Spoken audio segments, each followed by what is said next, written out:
अब मिश्रा पहले भी मेरे को विधानसभा चुनाव में मरवाना चाहता था। एक आदमी उसमें अतुल था, अरविंद था और त्रिभुवन नाम का आदमी था। मैं तो दिल्ली में था। मुझे इस घटना के बारे में करीबन रात में 11 बजे के लगभग जानकारी मिली। क्या लग रहा है कि ये प्रेस कॉन्फ्रेंस का ही असर है, क्योंकि उसी का नतीजा है, बिल्कुल उसी का नतीजा है। पिताजी के गले में लगभग 6 तोले की चेन है, वो चेन नहीं थी। 12,000 रुपये के लगभग पैसे थे, वो पैसे भी छीन लिए गए। इन लोगों का नाम बताया जा रहा है, उसमें से 1-2 लोग पहले से ही जिला बदर हैं। तो ये तो प्रशासन की नाकामी है। रैकिंग की जा रही थी, मैं सिमरिया जाऊं तो पीछे मेरे लोग लगे रहते थे, मैं आऊं तो लगे रहते थे।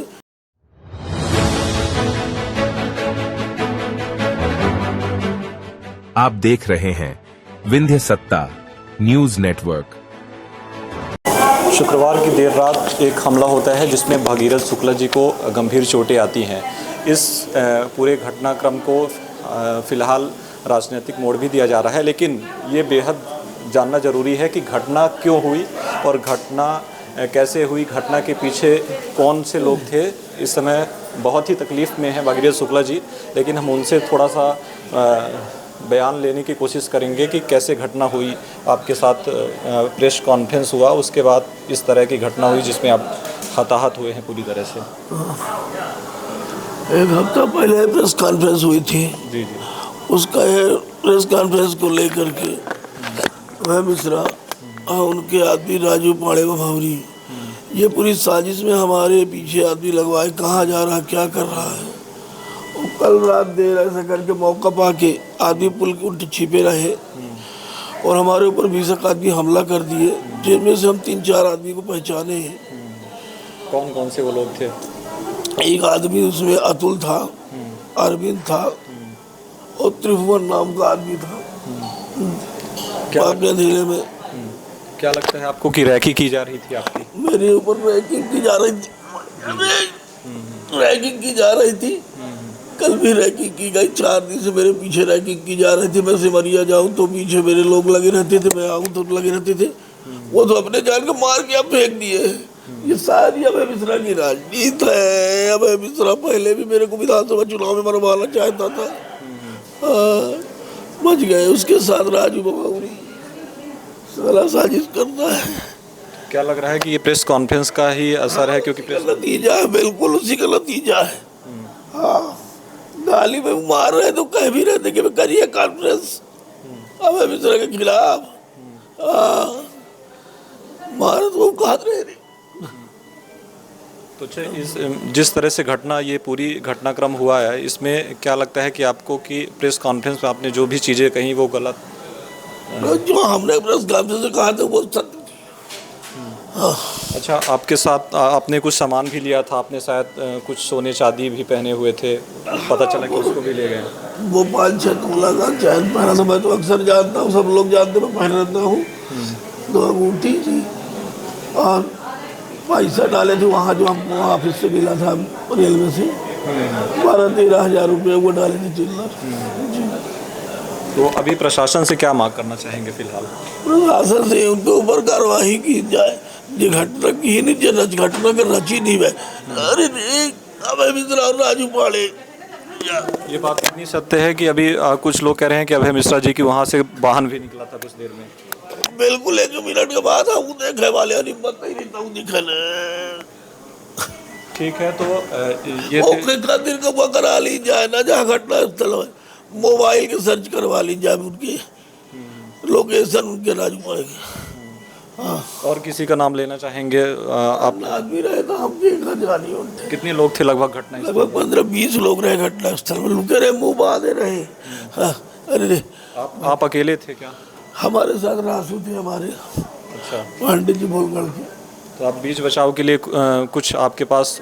अरे भाग, वो अपने अजान मार के उनके गाड़ी उतर मार के फेंक दिया था। कहाँ कहाँ चोटें आई हैं लगभग आप? अरे ये चोट यहाँ तो लगी, पूरा देखिए यहाँ लगी है, यहाँ तो बोलिए, यहाँ सर में पूरी लगी है, यहाँ देखिए यहाँ टाका लगे हैं, जी। यहाँ पैर में लगा है। ठीक है। तो ये भगीरथ शुक्ला जी थे जो हालांकि दर्द से पूरी तरह करा रहे हैं। भगीरथ शुक्ला जी के बेटे राहुल शुक्ला इस वक्त हमारे साथ मौजूद हैं। पूरे घटनाक्रम को लेकर उनको क्या जानकारी है और वो क्या कहना चाहते हैं इस पूरे मामले पर, हम उनसे सीधा बातचीत करेंगे। राहुल जी, आप कहाँ थे जब आपके पिताजी के साथ ये पूरे घटनाक्रम हुआ और इस पूरे मामले पर आपको कितनी जानकारी है? मैं तो दिल्ली में था। मुझे इस घटना के बारे में करीबन रात में 11 बजे के लगभग जानकारी मिली कि ऐसी कोई घटना घट गई है। इसके बाद मैं वहाँ से निकला हूँ। सुबह 10 बजे के लगभग मैं यहाँ पहुँच पाया हूँ रीवा, और 10 बजे के लगभग रीवा पहुँचने के बाद मैंने बस यही देखा है कि जो स्थिति है वो अभी भी गंभीर ही है। उनको मेजर पेन चेस्ट में हो रहा है। अभी भी बात करने में भी बहुत सारी समस्याएं हो रही हैं। आप लोगों ने भी अभी देखा, बात करने में, बोलने में उन्हें बहुत ज़्यादा दिक्कतें हो रही हैं। उनके थाई में बोला जा रहा है कि चाकू से हमला किया गया है। मैं तो यही कहना चाहूँगा, इसके पीछे जो कोई लोग भी हैं, और कुछ लोगों का नाम भी जैसे कि बताया है, पिताजी ने भी बताया है, और उनके साथ में जो लोग थे उन्होंने भी चिन्हित किया है कि ऐसे ये लोग हैं। अच्छा, घटना कैसे हुई और घटना के वक्त कितने लोग मौजूद थे और घटना कहाँ से शुरू हुई, मतलब कि मामला कहाँ से शुरू हुआ? ये मामला जैसा कि ये लोग बता रहे हैं कि पार्किंग में कुछ वाद विवाद करके उन्होंने इन लोगों को उकसाकर अपने पीछे बुलाया, और आगे जाकर करीबन 25 से 30 लोग इंतज़ार कर रहे थे इन लोगों का, और वहाँ इनके साथ ये वारदात हुई। और बता रहे हैं ये लोग कि कई तरीके के हथियार थे उन लोगों के पास जिससे इन्होंने हमला किया है। मैं तो बस यही कहना चाहूँगा कि जिन लोगों का भी हाथ इसके पीछे है, ये भी कहा जा रहा है कि जिन लोगों का नाम बताया जा रहा है उसमें से 1-2 लोग पहले से ही जिला बदर हैं। तो ये तो प्रशासन की नाकामी है, या फिर जो भी है उसके ऊपर ध्यान देना चाहिए कि अगर जिला बदर लोग पहले से ही जिला के अंदर रह के और यह कार्य दोबारा करना चाह रहे हैं, तो जिला बदर होने का फिर तो निष्क्रियता है। ये तो जिला बदर होने का कोई अस्तित्व बचता ही नहीं है। अगर वो लोग वापस से आकर फिर यही घटनाओं को अंजाम दे रहे हैं तो जिला बदर होने का कोई अस्तित्व रह ही नहीं जाता है। तो यही कहना चाहूँगा कि जो लोग भी इनके पीछे इन्वॉल्व हैं, लोगों के ऊपर सख्त से सख्त कार्रवाई हो और जल्द से जल्द हो, ताकि भविष्य में ऐसी घटनाएँ फिर से ना हो पाएँ। अच्छा, जो लोग घटना में शामिल थे, पता चला कि बार बार रैकी की जा रही थी आपके पिताजी की, और कई दिनों से ये पीछा भी कर रहे थे। मुझे भी इसके बारे में बहुत ठीक जानकारी तो नहीं है, लेकिन मुझे भी ये सुनने को मिल रहा है कि ऐसा कुछ हो रहा था, और मैं साक्ष्य इसका तो हूँ नहीं, तो मैं इस बारे में टिप्पणी नहीं कर पाऊँगा। अच्छा, जो गाड़ी चोरी का मामला है, जैसे पार्किंग से बार बार गाड़ी चोरियाँ हो रही थी, और उस दिन भी ऐसा कुछ घटनाक्रम होने वाला था जिसका उन्होंने विरोध किया और फिर ये पूरा घटनाक्रम हुआ। जी हाँ, अभी मेरी बात हुई है कि ये घटना कहाँ से शुरू हुई। मैंने भी आने के बाद ये जानने की कोशिश की कि घटना की शुरुआत हुई कहाँ से। तो ऐसा ही बताया जा रहा है कि 2 लड़के आए और उन्होंने गाड़ी चोरी करने की कोशिश की वहाँ से। शायद उन्होंने उकसाने की कोशिश की होगी कि उकसाने के बाद हम इनको अपने पीछे बुलाएंगे, और आगे चल के उन्होंने पूरा अपना व्यवस्था कर रखा था कि भाई हम इस तरह से मारपीट की वारदात इनके साथ करेंगे। अभी आपके पिताजी आईसीयू में हैं, क्या स्थिति है, और अभी डॉक्टरों का क्या कहना है? स्थिति बहुत ज़्यादा गंभीर है और चेस्ट में मेजर पेन हो रहा है। लगातार MRI, CT स्कैन, सारी जांचें चल रही हैं, फुल बॉडी एक्सरे चल रहा है, सारी चीज़ें हो रही हैं। अब देखते हैं क्या होता है। डॉक्टर्स का भी कहना है कि अभी कुछ कहा नहीं जा सकता है कि क्या कैसी स्थिति है। बस यही है कि बोलने में उन्हें बहुत ज़्यादा समस्याएं हो रही हैं, और कल रात से अभी तक उन्होंने ना कुछ खाया है, ना कुछ पिया है, ना यूरिन आ रहा है, कुछ भी नहीं हो पा रहा है। तो देखते हैं क्या होता है आगे। लास्ट सवाल ये है कि इसे पॉलिटिकल मोड दिया जा रहा है कि ये राजनीतिक, जैसे प्रेस कॉन्फ्रेंस आपके पिताजी ने की, फिर उसके बाद ये पूरा घटनाक्रम चालू हुआ, तो ये पॉलिटिकल वे पे जो ले जाया जा रहा है, इस पर आप क्या टिप्पणी करेंगे? देखिए, पॉलिटिकल मुद्दे को लेके तो मैं ज़्यादा कुछ नहीं कह पाऊँगा, क्योंकि सिमरिया की राजनीति से मैं हमेशा से ही दूर रहा हूँ। लेकिन ये भी बोला जा रहा है कि कुछ दिनों पहले अभी बताया गया है कि पिताजी ने कोई प्रेस वार्ता की है, उसका परिणाम स्वरूप ये जो हुआ है, ये सारी चीज़ें हुई हैं। बोल तो रहे हैं लोगों के द्वारा, ऐसा बोला जा रहा है, लेकिन मैं इस पर कोई खास टिप्पणी कर नहीं पाऊँगा, क्योंकि मैं यहाँ रहता नहीं था। मुझे इसके बारे में कोई भी जानकारी है नहीं किसी प्रकार से। जो भी मुझे पता चल रहा है वो मुझे दूसरों के द्वारा सुनने से ही पता चल रहा है, तो इसके बारे में मैं कोई जानकारी। कुछ लोग कह रहे हैं कि घटना क्रम के समय सिमरिया विधायक के नज़दीकी भी वहाँ पर मौजूद थे, ऐसा क्या? जी हाँ, ऐसा कुछ सुनने को मिला है, लेकिन मैं इस पर टिप्पणी नहीं करना चाहूँगा। मैं क्षमा चाहूँगा, क्योंकि मुझे इसके बारे में कोई साक्ष्य नहीं है। घटनास्थल में जो मौजूद थे अभी तो वो यहाँ पर है नहीं। जैसे भी वो यहाँ पे आएंगे, अगर आप मौजूद रहेंगे तो आप उनका बयान ले सकते हैं, वो इसके बारे में आपको अच्छे से जानकारी दे पाएंगे। पुलिस में क्या शिकायत दर्ज कराई गई है अभी? पुलिस में तो शिकायत दर्ज कराई गई है। सिविल लाइन थाने से SP सिंह जी आए हुए थे, उन्होंने जो यहाँ से बयान है वो बयान लेके जा चुके हैं वो यहाँ से। और देखते हैं आगे क्या कार्रवाई होती है। बस मैं यही कोशिश करना चाहूँगा कि जल्द से जल्द जो कार्रवाई है वो उन लोगों के खिलाफ़ की जाए।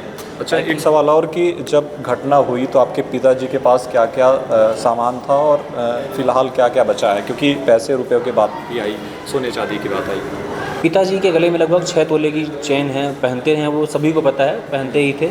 वो चेन नहीं थी और वहाँ से निकल रहे थे वो कैश कलेक्ट करने के बाद निकलने वाले थे, लेकिन जो वारदात हो गई उसके बीच में वो निकल गए, तो कैश तो कलेक्ट नहीं कर पाए थे। लेकिन उनकी जेब में फिर भी 12,000 रुपये के लगभग पैसे थे, वो पैसे भी छीन लिए गए और उनके हाथ से मोबाइल छीनने की भी कोशिश की गई, जिस कारण वो मोबाइल तो हाथ में पकड़ के रखे हुए थे, लेकिन उनके हाथ की उंगलियों के मांस निकल आया बाहर, वो स्किन बाहर आ गई है। वो उसका प्रूफ भी है कि उनके हाथ से फ़ोन छीनने की भी कोशिश की जा रही थी, लेकिन वो उन्होंने हाथ में पकड़ा हुआ था फ़ोन को जोरदार तरीके से, इसीलिए वो फ़ोन ले नहीं पाया। बिल्कुल, बहुत बहुत धन्यवाद। ये थे हमारे साथ राहुल शुक्ला जी, जो बता रहे हैं कि पूरा घटनाक्रम कैसे हुए। हालांकि वो दिल्ली में थे, लेकिन जिस तरीके से भगीरथ शुक्ला जी के साथ कल देर रात शुक्रवार को घटनाक्रम होता है और इस घटनाक्रम के पीछे की वजह क्या है, पूरे मामले की जांच पुलिस कर रही है और देखना होगा कि इस घटना में कौन कौन लोग शामिल थे, ये पुलिस के खुलासे के बाद ही मालूम चलेगा। लगातार विंध्य सत्ता देखते रहिए, तब तक के लिए धन्यवाद, नमस्कार।